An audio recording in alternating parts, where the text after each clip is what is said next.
We started talking over over the couple of years, saying, well, if we did this, what production would we do? Could we really make this happen? And we had in our minds from the beginning that it wouldn't be just a production, but there would be a course involved, that there would be a significant educational element. And so for us, that was it was a challenge. So which production was going to be something, which play would sustain us for a whole semester? What could we spend 15 weeks digging into? And then also, when you think about the college population, what could our actors do? What would we want them to do? We talked about The Tempest. It might seem like the obvious role for an actor of Tim's stature. And the more we discussed The Tempest, the more we said, it really doesn't have enough meat to sustain us for a semester.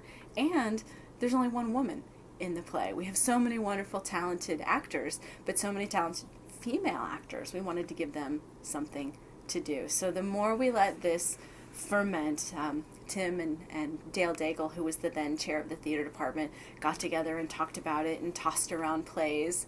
And then it became clear that Tim was going to choose to retire, and at the same time, Jason was going to choose to retire. And that really cemented it, that Jason would be the director, that Tim would take on the role, and the three of us would team teach this semester. But it also really felt right when we asked the question, why King Lear? Why now? What does this play speak to? We, right now, I think culturally, the world is in crisis. People are asking questions about, why things are going wrong in the world. Financial crisis, political crisis. And this is a play that really looks at a lot of those questions. One of the reasons we're still reading Shakespeare today, these plays were written 400 plus years ago. Why are we still reading this author? Why does it matter? Shakespeare really, I think, helps us understand what it means to be human, teaches us what it is to be human. How do we love? How do we grieve? How do we deal with loss? How do we deal with rivalry, with desire? All of those questions are questions that Shakespeare got to and presented them in ways that are still meaningful to us. He doesn't always give us the happy ending, the positive spin on it, but he asks us to think about, what does it feel like to lose a daughter? What does it feel like to want something desperately? What are you willing to do for that? What happens when you age? When you're weary, when you're old, what do you do with yourself? What do you do with your children? So the questions just felt really relevant to us in today's world. I mean, in some ways you can look at this play as unrelentingly bleak. You get a line from King Lear at the end. Here's the line: never, never, never, never, never. Well, some scholars have said this is the bleakest line of iambic pentameter ever written. Right? This is rough stuff. Lear comes on carrying the body of his dead daughter, and he says, "Howl."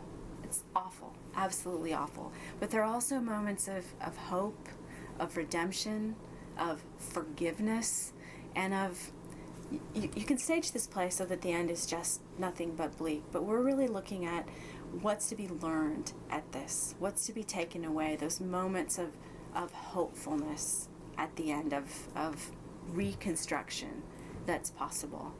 So there's the obvious collaboration of the drama department with Jason Rubin and Tim Maloney and the drama department putting their resources, and the English department with team teaching this course.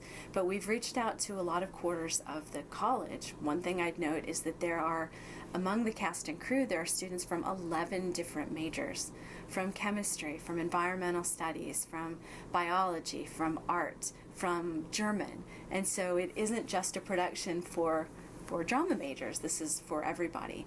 But lots of people have gotten involved. The music that you'll hear as the play opens with a dance, I don't want to spoil the beautiful beginning, was composed by the professors composed and played and recorded by professors in the music department. So they've gotten in the act.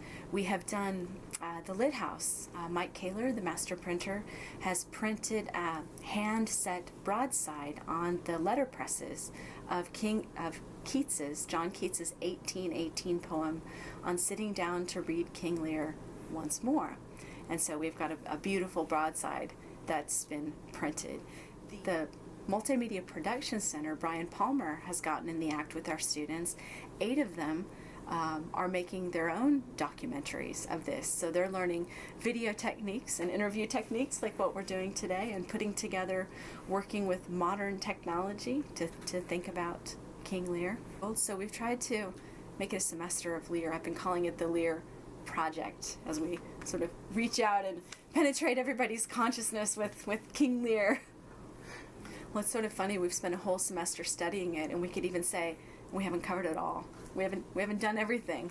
The collaborative nature in the class, you'd think 15 weeks of study would be enough for King Lear, but this is a play that can sustain you for a lifetime. I feel really privileged to get to spend this career with Shakespeare, and to get to spend it with students who are so excited about this project. We go into class and everybody's buoyant and excited, and we talk over a scene. The text and production works quite nicely. We'll pull up a textual problem, and instead of just talking about how this might work, then the actors get up on their feet. We stage it a couple ways, try to work it out. It's been terrific. We even had a little fun day today in class to kind of see where else King Lear goes. The students had to do creative projects, and today was the day for them to interact with Lear in any creative way they wanted. We had everything from a student who designed a King Lear video game, to paintings and drawings and poems, to a graphic novel, to I think we were all surprised by and delighted by the King Lear interpretive tap dance. So we had a lot of fun today thinking about how else might we interpret King Lear.